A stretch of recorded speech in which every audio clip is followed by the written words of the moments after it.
Marekani. Hey guys from Kenya, South Africa, and Nigeria. Today I'll be talking about, I've been in America a little bit, and Americans, they are funny, man. They are interesting. They ask a lot of stupid questions, man. So I wanted to kind of talk about those stupid questions, and I'm sure most of you guys who've been in America for a little bit, you get asked those stupid questions and you just get tired of them and you just take it take it just like it's normal, man, because it's based off our ignorance. So one of the questions I get asked most is when I say I'm from Africa, they ask me if I speak African. So, and this is a kind of a shocker to me because if you're people assume, like, you can say maybe people assume because you're from China you speak Chinese, you're from Japan you speak Japanese, so if you're from Africa you would speak Africanese or you would speak African, but it doesn't make sense to me. And being that in America you have internet, there's free Wi-Fi everywhere. I mean, you go to any coffee shop or any just grocery shop or whatever, you get free internet. So you can google and use that internet to find out what languages are spoken in Africa. And I'm sure in America they don't speak American. So that's one of the questions: do you speak African? So, and I take that as an opportunity to educate them. Hey, Africa has over 500 languages, different languages from different parts of Africa. The other question is, do you guys have libraries, internet, vehicles, roads? I mean, I don't know, man. I think it's sometimes I kind of, when I got asked these questions a lot, I wanted to know where is this coming from. So, and like, I came to understand, like, back in Africa, people, we grow up knowing about other countries. I remember when I was like 12 years, I would know the capital cities, Ghana, Norway, Chile, Argentina, Brazil, all those countries. I would know their capital cities and their presidents. And it was because we used to study geography. It was like mandatory to study geography, like in primary school. But in America, unless you're interested in geography, mostly they don't teach about other countries. So, and you guys know America is individualistic. It's about me, me, me. So they tend to focus only on themselves. Most Americans believe the world revolves around them, so they don't care knowing about things outside America. So somebody asking you if you have internet or phones or roads, it's kind of ignorant, but you can kind of understand where it's coming from, because back in Africa they all show us on TV nice things about America, living large, people wearing nice clothes. But when you come to America, you actually realize a place like LA in California, there's 16,000 people who are homeless. And in all the other states, you find a lot of homeless people.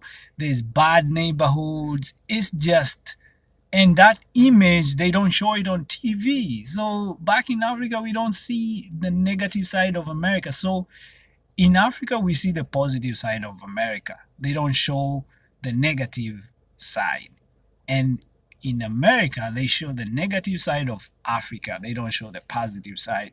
So I take that as an opportunity, I'm in America, to show the positive side of Africa. Yeah, we have phones, we have roads, we have everything, almost everything they have here. So the other question is, do you have a lion pet? Of course I do. So I tell them, yeah, of course I miss my lion pets, I miss my hyena pets. So because that is an interesting question. It's like asking somebody, do you have a wolf pet, or do you have a bear pet, or do you have a coyote as a pet, or do you have a raccoon as a pet? So you kind of want to laugh or make a joke out of it, because you don't want to get mad, because you get asked those questions a lot and it gets into your mind. So of course, yeah, I have a lion pet, that's what I say, and I miss my lion pet. So, and sometimes I'll tell them, hey, yeah, When I go back to Africa, I'll bring you a lion pet. You just have to pay for the airline ticket. The other question is, um, most Americans, they will tell you, "Oh, you speak English so well. Where did you learn it?" I'm like, you guys need to use the internet you have and realize, like back home, like in Kenya, English, we learn English from when we are just little kids in we call it nursery school or kindergarten. So, and all the instructions, most of the instructions are in English. So I would understand if maybe you ask somebody from maybe a French speaking country in Africa, that question would be understandable if you say maybe, well, you speak good English, where did you learn it from?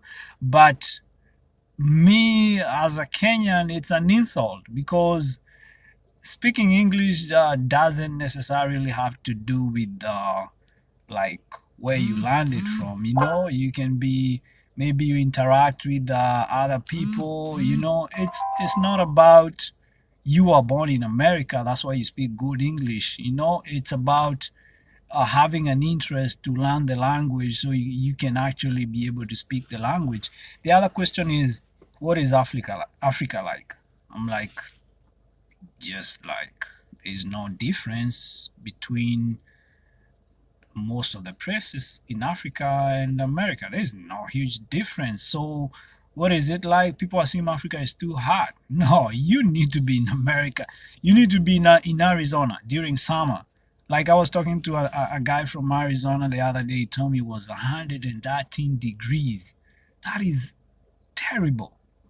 Back in Kenya is mostly 70, 75 throughout the year, and we don't have the humidity you find like in the southern states in America, unless maybe you go to the coastal areas like Mombasa. But the climate in Africa is tremendous. It's good. You cannot compete or compare the climate back in Africa. So when they ask what is Africa like, I tell them, yeah, it's awesome.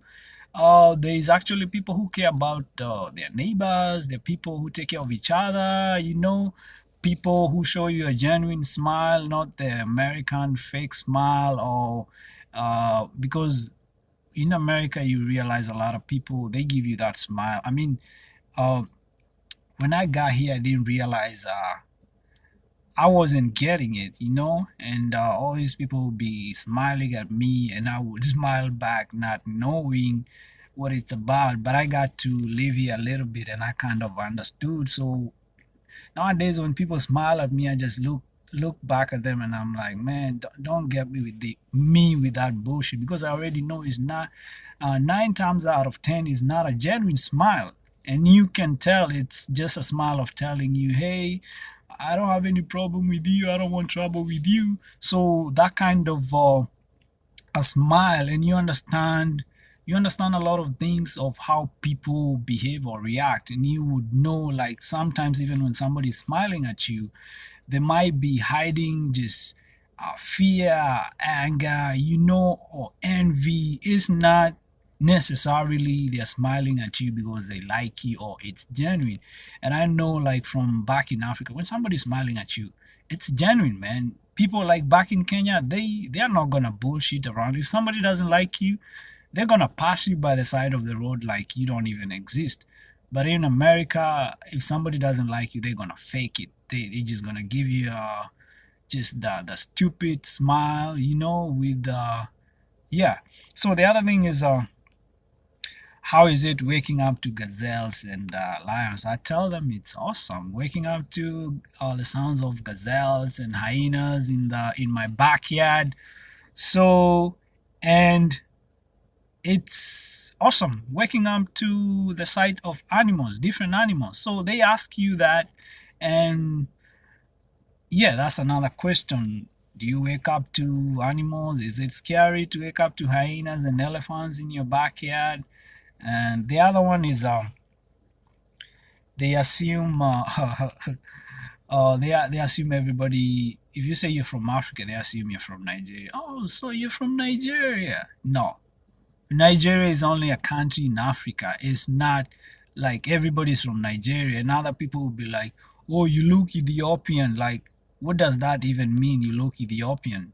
So it's one of those questions like I mean, if you're new in America, you'll be like, man, I can't stand the ignorance, you know?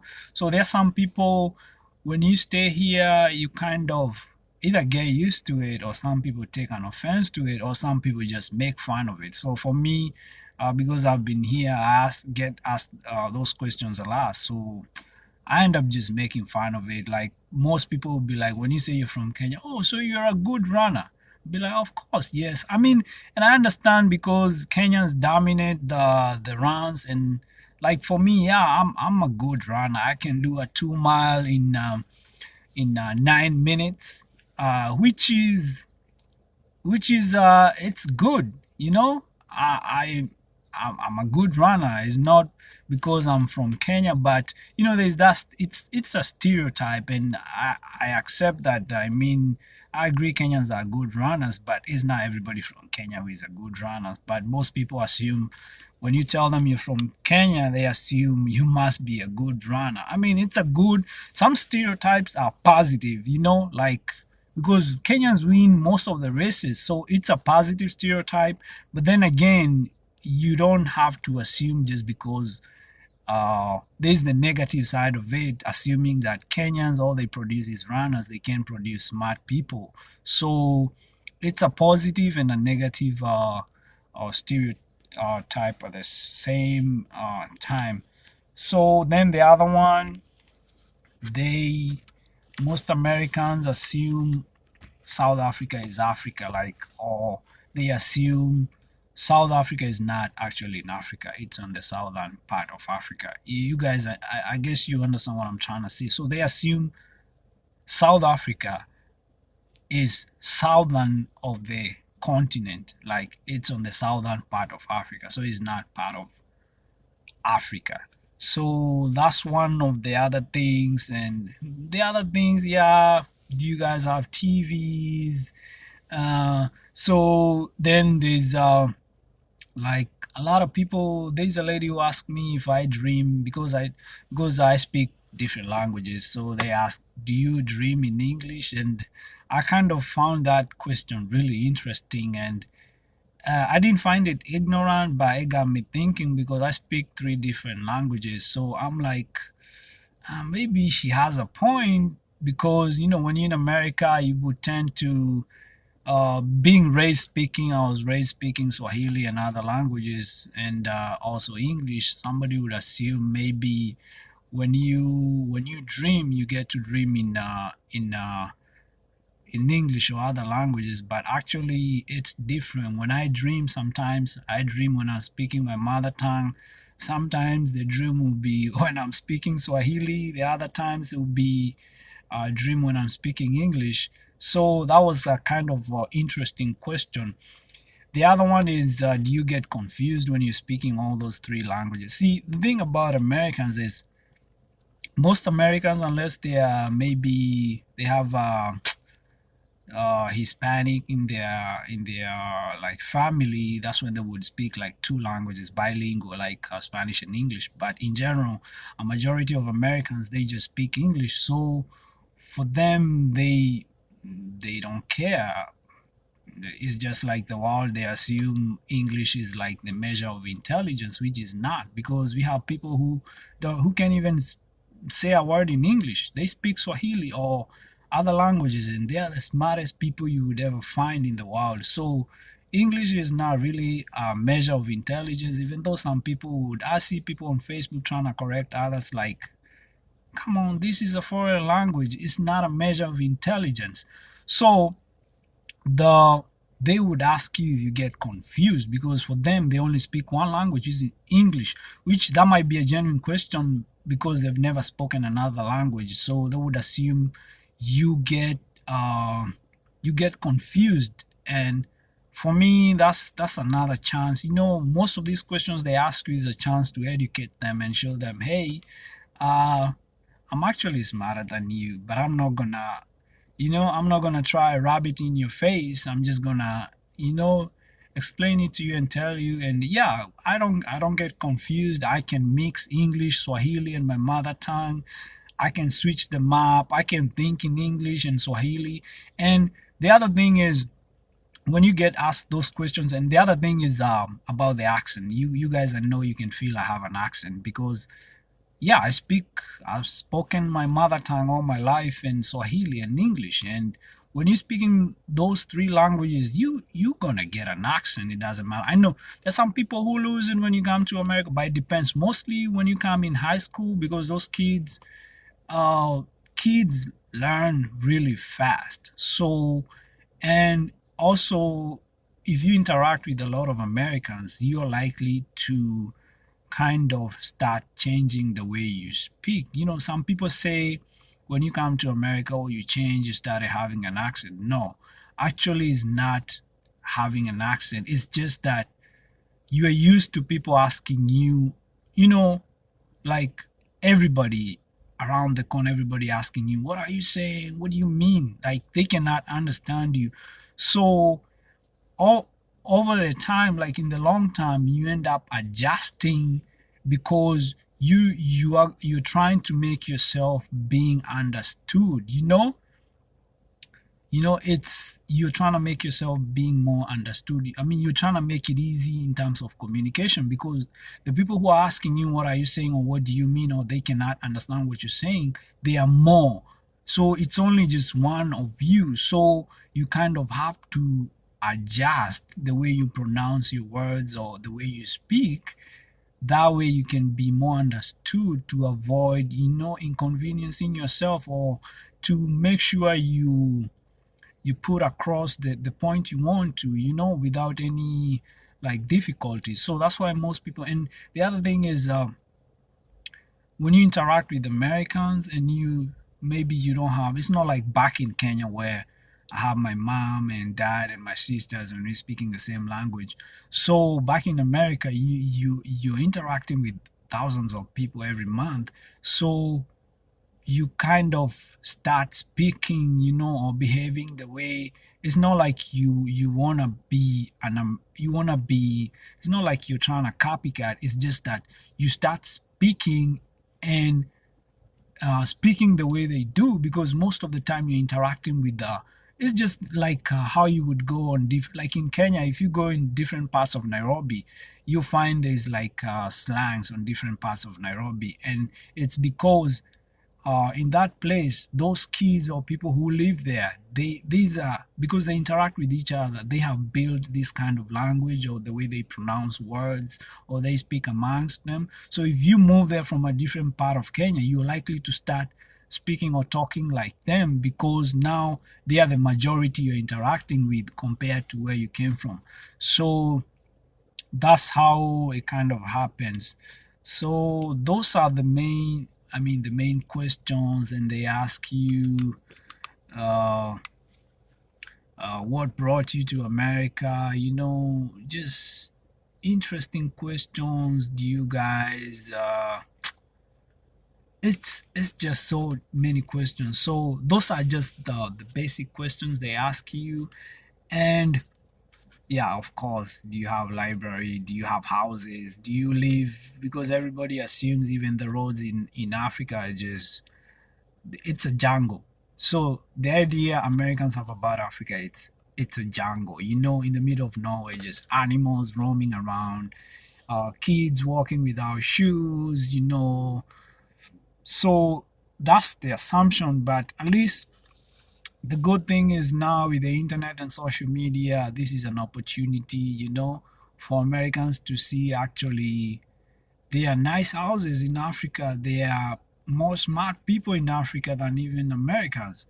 There are people who are actually living good, living a satisfying life in Africa compared to America. So kind of social media has really helped. But like I told you guys in the beginning of the video, America is an individualistic culture. Most Americans think the world revolves around them. They don't really need to know anything outside America. And you'll be surprised, even inside America, most Americans don't really know or anything beyond the city they live in. Most Americans have never even left their city, or you'll be surprised, even when they ask you those questions, most Americans have never really even taken a plane. They have never taken a plane. And like if you go into other places, you find people who actually don't even care about the internet in America. They never use the internet. They still ride on horses. They don't have vehicles. They don't wear shoes. They are not, I'm not gonna say civilized. They are not as you would think or you would have the image about America.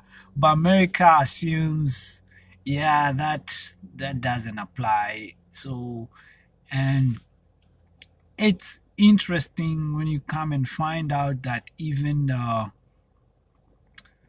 yeah, those are the main things. So you guys, you can add on. I'm sure most of you guys from Nigeria, Ghana, Kenya, Tanzania, Rwanda, Congo, South Africa, Ethiopia, Somalia, Djibouti, Sudan, Morocco, all those countries.